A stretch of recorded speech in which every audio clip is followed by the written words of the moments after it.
삼성전자는 1년에 2번 움직이는데 움직임은 엄청나게 움직인다. 삼성전자는 아무 때나 사도 되는 주식이다. 개인 투자가분들한테 요즘에 말씀드리고 있는 것 중에서 가장 중요하게 말씀드리는 게 뭐냐면 상대평가를 하지 말아야 돼요.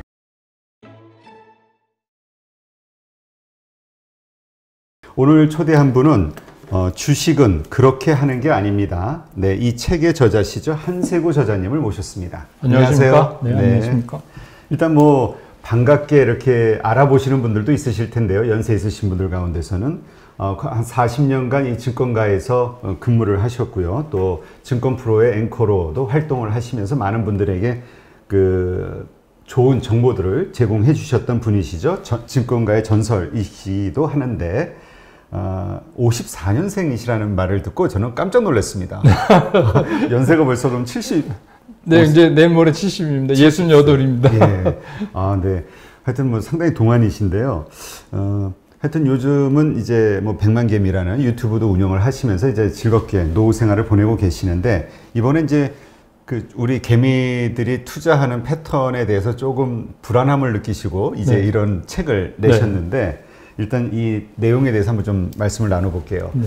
근데 사실 오늘 이렇게 모신 이 날이 지금 선물 그 옵션 네. 만기일이잖아요. 네, 네. 그래서 오늘 상당한 변동성이 있을 거라고 생각이 되는데, 그래도 지금까지는 네. 저희가 지금 촬영 시간이 한 오전 11시 반 네, 정도인데 네. 괜찮아요. 네, 뭐 양봉이 나왔고 네. 꼬리 달린 뭐 나름대로 뭐 지금 잘 가고 있다 이렇게 보여집니다. 근데 사실 그저께 그리고 네. 어제죠. 엄청나게 외국인들이 매도를 했잖아요. 네. 뭐 그래서 개인들이 뭐 3조 5천억, 어제는 2조 7천억, 뭐 이렇게 6조 이상의 돈 확 땡겼는데 그렇죠. 엄청난 일이잖아요. 네. 그리고 그 상황을 보면 외국인들 또 그 와중에 공매도로 엄청 때린 네. 거고요. 네. 잘 버텼단 말이죠. 네. 근데 어제 대만은 어마어마하게 무너졌죠. 많이 빠졌죠. 네. 요 상황에 대해서 좀 이야기를 해주시죠. 그래서 이제 제가 이런 책을 쓰는 게, 요새 이제 뭐 이렇게 하면 주식을 잘할 수 있습니다, 이런 책들은 아주 많이 나와 있어요. 그런데 사실은 제가 개인 투자가들이 주식을 잘 못하시는, 성공하지 못하시는 이유는 그거 이외의 거에 더 많다. 그러니까 시장에, 우리 말대로 하면 시장의 숨결을 잘 못 느낀다. 그러니까 겉만 보고 있다, 이런 거죠. 그래서 이제 예를 들면 그저께 어저께 같은 그런 상황이 벌어져서 대만도 폭락하고 우리도 엄청나게 빠지고 이런 상황이 오면 이게 무엇을 말하는가를 한번 생각해 봐야 돼요. 그러면 네. 외국인들이 주로 판 거 아닙니까? 그러면 외국인들이 뭐 그 며칠 전에 사다가 갑자기 무슨 뭐 대단한 악재가 터진 것도 아닌데, 그리고 뭐 인플레이션 우려나 이런 거는 늘 해오던 걱정거리. 그래서 원래 예상했던 거죠. 그건 뭐 그냥 주머니에 이제 넣고 다녀야 되는 걱정거리가 돼버렸는데, 그럼 이제 이런 현상이 왔을 때 이 개인 투자가들이 이 이유에 대해서 잘 생각을 못 하시는 경우가 많은 거예요. 근데 이제 이거는 제가 이제 어제 잠을 좀 못 잤는데 늦게까지 전화하고 뭐 여러 군데, 결국 이거는 이제 그 싱가포르에 적을 둔 헤지펀드가 이제 대만을 공격한 건데. 아, 그래요? 그러니까 이제 우리 말하는 식으로 말하면 숏쟁이, 국제적인 숏쟁이들이 이걸 때린 건데, 그럼 왜 이렇게 이 친구들이 했을까? 이러면 원래 공매도, 그러니까 이제 우리 공매도 이제 의미가 약간 잘못돼 있지만 하여튼 뭐 빌려서 하여튼 파는 거, 숏에다 거는 사람들의 그 일반적인 생각은 뭐냐면, 이게 공매도는 확인 사살이에요. 그러니까 강할 때 들어가면 죽어요. 그러니까 이게 조금 위크 포인트가 보일 때 딱 때려야 이게 성공한다. 그런데 대만이 그 찬스가 아주 잘 만들어진 찬스예요. 전체적으로 세계 시장에서 보면 인플레이션, 그러니까 금리 만지작거릴지도 모른다는 공포감도 있죠.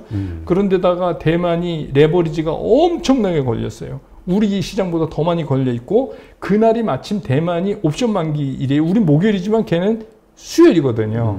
그래서 이제 옵션 만기일이 딱 걸려 있어요. 거기다가 TSMC는 좀 공격적으로 막 IR하고, 이게 삼성에 비해서는 좀 점잖지가 않은 거예요. 좀 막 외향적으로. 자신감이 넘치죠. 뭐 1위니까. 그리고 또 이번에 또 신규 투자 수십조 또 발표했고요. 그런데 분기 실적이 생각보다 안 나온 거예요. 그러니까 여러 개가 이거를 목을 조일 수 있는 찬스가 한꺼번에 오니까 그런 이제 단기 자금들이 거기다 대고 숏을 친 거죠. 그럼 이제 숏을 부르고 그렇게 해서 막 됐는데, 그럼 우리는 왜 빠졌냐? 우리는 이제 개인 투자가들이 엄청나게 지금 말씀하신 것처럼 사서 방어한 그런 덕도 있지만, 사실 공격의 메인 목표물은 대만이었어요. 그러니까 대만은 그렇게 놓고, 왜 그러냐면 TSMC가 우리나라 삼성전자보다 대만 시장 전체에서 차지하는 비율이 훨씬 높기 때문에 TSMC만 제끼면 이거는 성공할 수. 그렇죠. 전체 시장이 무너질 수 있는. 무너지니까 그거를 노리고 이제 들어가서 뭐 지수서부터 시작해서 옵션까지 한꺼번에 다 갖다가 퍼본 거죠. 폭격을 한 거예요. 그런데 이제 우리나라는 글로벌 포트폴리오 상에서 봤을 때 극동에서 투자하는 데에 대만 말고는 그 다음에 한국이죠. 이머징 마켓에서는. 그러니까 그 옆에 있는 얘도 좀 이런 거죠. 그러니까 우리가 이거를 한번 대만의 경우를 보면 앞으로 우리가 이 우리나라 주식시장에서 개인 투자가들이 뭘 걱정하고 어떤 준비를, 우리도 신용 많잖아요. 그러니까 그렇죠. 어떤 준비를 하면서 시장을 쫓아가야 되는지 이거를 생각을 해야 돼요. 그러니까 내가 가진 게 삼성전자가 이렇게 뭐 8만 원이 깨졌어. 이게 중요한 게 아니라 이것도 중요하지만 이 흐름이 어떻게 가는가. 그래서 이런 말하자면 시장이 안고 있는 시장이 왜 의사분들이 이렇게 청진기 되면 이거 호흡이 좀 이상한데? 이렇잖아요. 그러니까 그걸 좀 알려드리려고 제가 40여 년 동안 증권시장에 있으면서 그 경험했던 수많은 얘기들을 그냥 에세이 형식으로 제가 이제 알려드리려고 이제 만든 책이다 보니까 딱딱하진 않은데 뭐 만화 정도는 아니지만 가볍게 읽으실 수 있죠. 그러면 지금 말씀하신 대로라면 저희는 어떻게 생각을 했냐면은 대만은 무너졌지만 시장이 뭐 섹터별로 보니까 뭐 8, 9%씩 막 무너지고 그랬으니까요. 네. 근데 이제 우리는 지수는 잘 방어했잖아요. 반도체 뭐 하이닉스나 이런 데는 뭐 6%씩 빠지기도 했지만 어쨌건 방어를 한 것이 한국 투자자들이 엄청나게 사대면서 이걸 방어를 했다라고 생각을 했는데 이 말은 우리가 메인 타겟이 아니었기 때문에 이 정도로 방어가 된 것이지, 만약에 헤지펀드가 우리를 타겟으로 이렇게 공격을 하게 되면 우리도 못 버틴다 이렇게 보시나요? 하지만 대만하고는 다르게 뭐 이번에 우리 이틀간 6조 살 정도로 개인 투자자들의 유동성, 자금이 좀 충분하지 않을까요? 그러니까 개인의 그 유동성 면에서는 우리가 대만보다 훨씬 낫죠. 그리고 이제 뭐라 그러죠? 성향이라고 그럴까? 공격적이죠, 우리가. 그러니까 우리가 더 그런 거는 적극적으로 나설 수 있고, 그래서 이제 뭐 그렇지만 잊지 말아야 될 건 우리도 유사한 공격 대상이 될 수가 있다. 아까 말씀하신 데 전반적 여러 가지 상황이 맞물려졌을 때 약점이 보였을 때. 약점이 보였을 때는 이게 돈이라는 게 그렇지 않습니까? 이거 여기서 이런 얘기 해도 되는지 모르죠. 넷플릭스 여러분 보시면 빌리언스라는, 그러니까 우리나라로 하면 대하 드라마 같은 수십 편의 그런 지금 그 영화가 있어요. 제가 자주 보는데 그게 이제 미국의 공매도 세력이 월스트리트에서 일어나는 일을 다룬 드라마입니다. 그래요? 봐야겠네요. 거기 보면 이 시장이 얼마나 잔인한지를 알 수 있어요. 그러니까 이제 저는 개인 투자가 이런 생각을 하셨으면 좋겠어요. 여기 막 바다에 큰 화물선도 다니고 막 큰 배들이 다니는데 우리는 조그만 고깃배를 가지고 개인은 거기를 다니는 거예요. 그런데 자꾸 뭐 기관은 왜 팔어? 외국은 왜 팔어? 쟤는 왜 그래? 그러면 조그만 고깃배가 지나가면서 저 화물선은 왜 저래? 이래봤자 소용이 없는 거예요. 그게 아니라 내가 그러면 쟤한테 해를 안 입고 여기를 어떻게 지나가야 되는가에 초점을 맞춰야지 정확한 투자가 되지. 자꾸 이게 애니미 적으로 생각한단 말이에요. 이거는 우리가 편의상 외국인, 기관, 개인 이렇게 나눠놓은 거지. 누가 언제 이거는 같이 이렇게 개인 중에서도 버는 사람이 있고 손해보는 사람이 있고, 정확히 얘기하면 주식시장이 이게 바보 게임인데, 쉽게 얘기하면 내가 산 가격보다 더 비싼 가격에 내 주식을 사갈 나보다 더 바보는 어딘가 존재한다 하는 가설을 믿는 거 아니에요. 그렇죠. 그러면 이게 나 빼고 나머지는 다 적이에요. 근데 우리는 갑자기 개인 뭐 동학개미 이러니까 갑자기 우리가 뭐 하는 줄 알고 그러는데 그게 아니에요. 이건 진짜 각자 살아야 돼요. 그러니까 사실 그런 걱정하시는 분도 있더라고요. 우리가 동학개미라는 것으로 뭔가 집단 어떤 뭐라 그럴까요? 그 자존감 같은 거를 만들면서 대응하는 거에 대해서 애국심 같은 돈의 논리에서는 이거는 그렇죠. 정말 위험하죠. 위험한 일이다. 돈은 정말 냉정하기 때문에. 근데 하긴 그 헤지펀드가 무서운 게 이게 기러기 때 효과라고 하잖아요. 하나가 타겟을 딱 하면 나머지 헤지펀드들이 다 따라온다면서요. 그래서 이제 이게 제가 그 처음에 1977년도에 증권사에 입사했을 때 우리나라 공매도가 있었어요. 그때는 진짜 공매도예요. 그냥 없는 요즘은 주식을 빌려서 하는 빌리는데 그때는 빌리는 게 아니라 그냥 팔아놓고 다음 날 어디서 구해오든지 아니면 그 다음 날 안에 반대 매매 해버리든지. 왜냐면 그때는 전산화가 안 돼 있는 상황이니까. 근데 이 공매도는 선배들이 옛날에 막 이렇게 손질하고 격탁질 때 하시던 선배들이 제가 입사하니까 해준 얘기가 있어요. 이거는 공매도, 그러니까 일본말로 가라우리, 지금도 그렇게 쓰시는 분들이 있어요. 가라우리인데 이 공매도는 확인 사살이다. 그 얘기는 뭐냐면 이게 처음에 용감한 사람이 빵 하고 쐈는데 안 죽을 수도 있잖아요. 그렇죠. 주가가 거꾸로 올라가면 손해가 나니까. 그렇죠. 근데 이미 상처를 입어서 그냥 놔둬도 죽을 것 같은데 거기다가 이거 물량을 퍼부어갖고 할 때 확률이 높아지니까 지금 말씀하신 것처럼 기러기 때처럼 시간이 가서 목표물이 비틀댈수록 더 많이 몰려가는 그런 현상이 이제 일어나는 거죠. 이게 아까 말씀대로 그냥 돈이 치고받는 시장이라 어쩔 수가 없어요. 그러니까 전에 그 미국 그 뉴욕 헤지펀드에서 근무하는 펀드 매니저가 한번 저희 출연을 했는데 재미교포는 아니시죠? 하여튼 했는데 그런 얘기를 하더라고요. 공매도 전문인데 기업에 우리는 긍정적인 면을 찾았는데 여기는 약점을 찾는데요. 그렇죠. 그래서 그 약점을 가지고 어떻게 공격하면 쓰러질까? 네. 그게 이제 왜냐하면 우리가 이제 우리는 원웨이 매매밖에 못 하잖아요. 일반 그렇죠. 개인 투자가들은. 그러니까 일반 개인 투자자들은 습관적으로 호재를 찾아요. 이거 뭐 좋은 거 없나? 그래야지 이제 주가가 그렇죠. 올라가니까. 근데 이제 그냥 저희들 말로 숏쟁이들은 잘못된 것만 찾는 거예요. 그래야 돈을 버니까. 자, 그러면 이제 그 지금 어쨌건 삼성전자가 오늘 보니까 이제 8만 원대가 좀 깨졌는데 이제 나중에 종가는 어떻게 될지 모르겠습니다만은 사람들이 심리적 지지선을 8만 원, 8만 전자 뭐 이런 표현을 하면서 이제 언제 9만 전자, 10만 전자 가냐 이런 식의 어떤 표현을 하면서 강력한 지지선 역할을 해줬던 게 8만 원대인데 하여튼 지금 이게 무너지면서 상당히 좀 패닉에 빠지는 분들도 있는 것 같아요. 지금 이 시점 삼성전자를 사도 되는 겁니까? 저는 이제 이렇게 생각이 들어요. 삼성전자는 아무 때나 사도 되는 주식이다. 삼성전자는 왜 그러냐면 조금 전에도 말씀드렸지만 삼성전자는 이 삼성전자가 혼자 서 있는 주식이 아니에요. 그러니까 스탠드얼론, 이게 혼자 있을 수가 없어요. 얘는 왜 그러냐면 지수 영향력도 크고, 지수 영향력이 크다는 얘기는 뭐냐면 다른 파생 상품들하고 상관관계를 가지고 이거 레버리지를 낼 수 있는 목표가 되는 종목이기 때문에 이거는, 그러니까 이 삼성전자는 굉장히 긴 호흡으로, 그래서 제가 제 유튜브 방송할 때 이런 말씀 드려요. 왜냐하면 삼성전자 많이 가지고 계세요. 왜냐하면 처음 주시장에 입문한 사람이 거의 대부분 질문하시는 게 삼성전자 사도 돼요?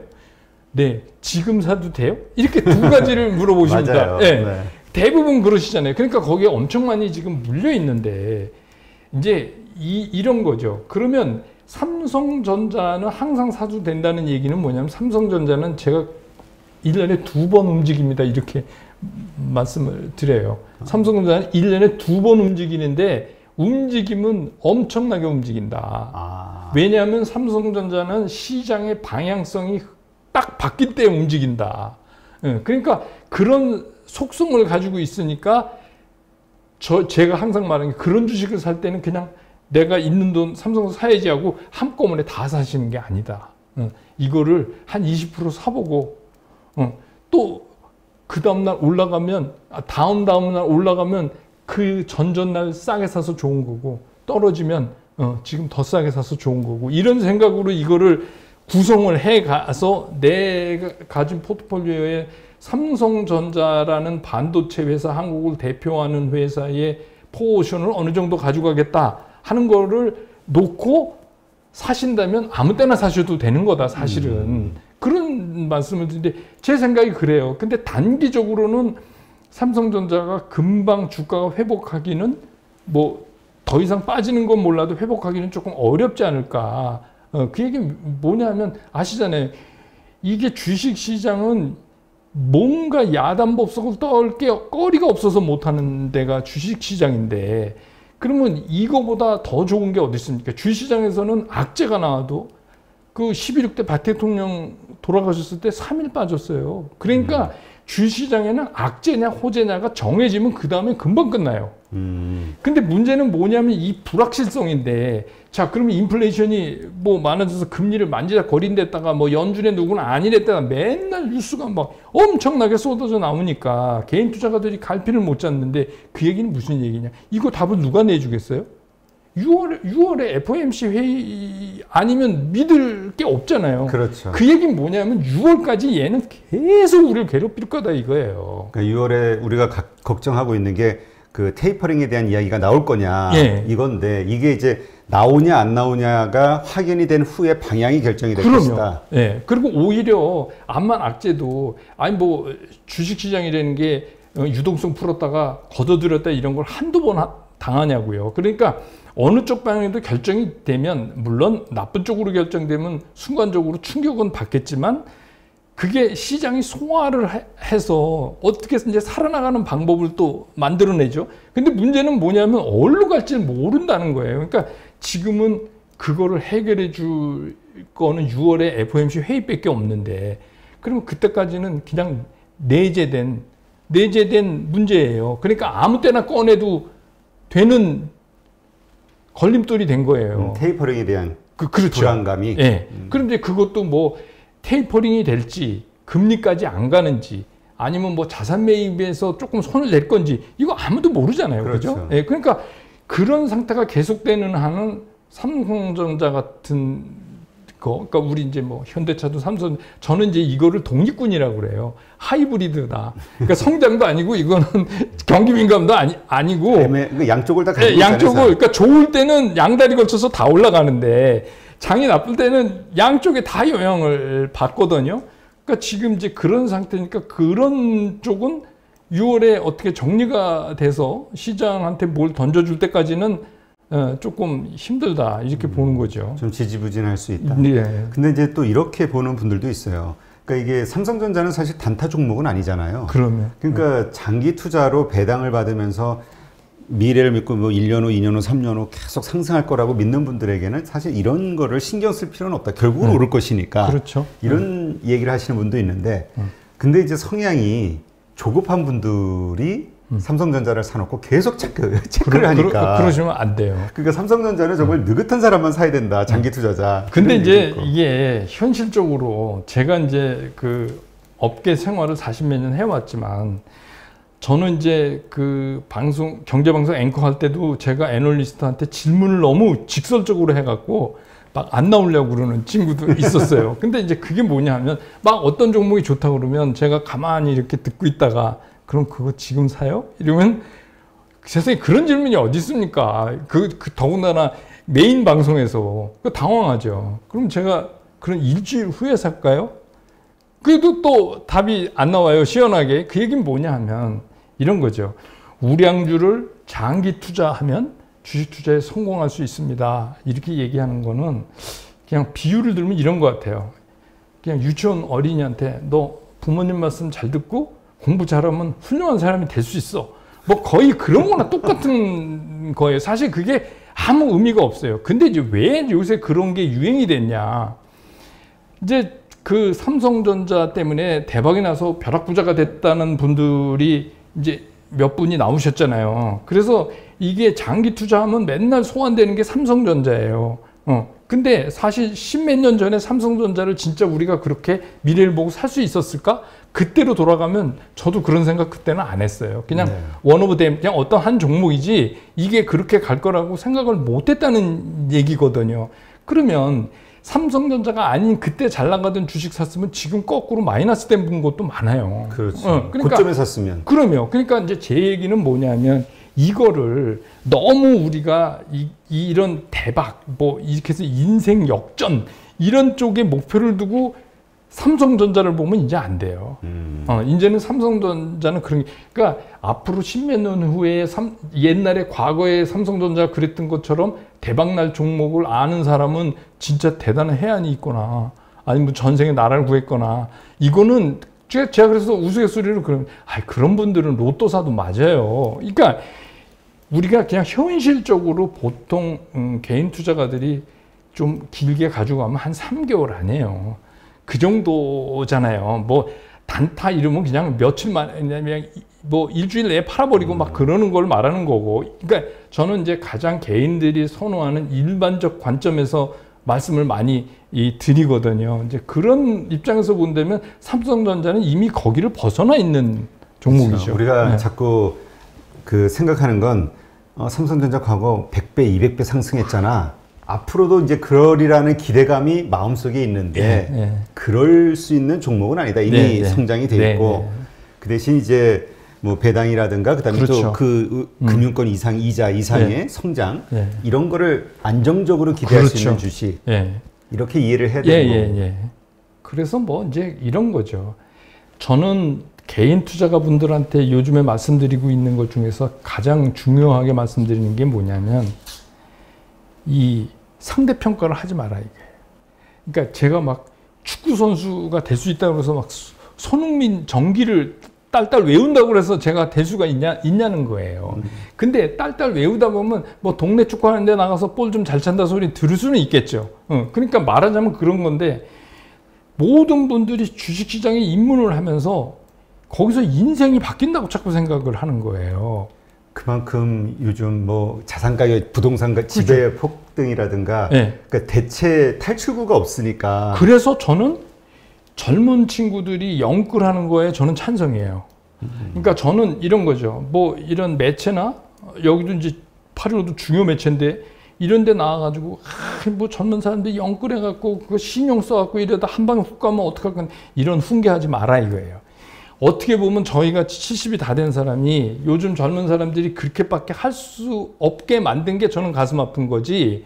그러면 제도적으로 레버리지를 자산 시장에서 그걸 안 쓴다는 게 말이 되냐는 거죠. 그러면 그게 불법도 아닌데 그것 때문에 증권금융하고 증권사가 이자 벌어 먹으면서 그거를 하지 말라고 하면 담배 가게에다 이상한 사진 해놓고 담배 파는 거나 똑같은 거 아니에요. 그러니까 저는 이런 거죠. 하되 네가 책임질 수 있는 범위 안에서만 하라. 그거를 초과하면 너 인생 내내 그것 때문에 힘들 수도 있다. 그렇죠. 그러니까 네가 할 수 있는 범위. 그러면 이제 질문이 또 해요. 그럼 할 수 있는 범위가 어딥니까? 그럼 제가 그래, 너 연봉 얼마야? 이렇게 물어봐요. 그래, 연봉 정도 날린다 그러면 그래 내가 인생 재수했지. 뭐 이렇게 하고 다시 쓸 수 있지만 그게 초과되면 내가 수많은 사례들을 봐왔는데 그러면 그게 인생 내내 짐이 되더라. 그렇지만 자산시장에서 레버리지를 일으키는 거는 난 적극 찬성한다. 그것이 작은 자본을 가진 사람들이 사실은 조금 더 큰 수익을 낼 수 있는 하나의 합법적인 방법이니까 단 현명하게 잘 써라. 그런 거죠. 그렇게 이해를 하면 되겠네요. 네, 하여튼 그 헤지펀드 싱가포르의 그 헤지펀드 이름은? 이름은 하여튼 뭐 그 헤지펀드에서 이제 대만을 공격해서 이제 뭐 우리까지 이제 흔들리는 이런 상황인데 우리가 이거를 우리의 힘으로 잘 방어했다라고 안심하기에는 언제든지 이러한 상황이 대만 같은 상황이 우리에게도 벌어질 수 있다라는 거. 그러니까 주식시장에 대한 그 이해, 상황, 흐름 이런 것들을 좀 잘 지켜봐야겠네요. 예, 알겠습니다.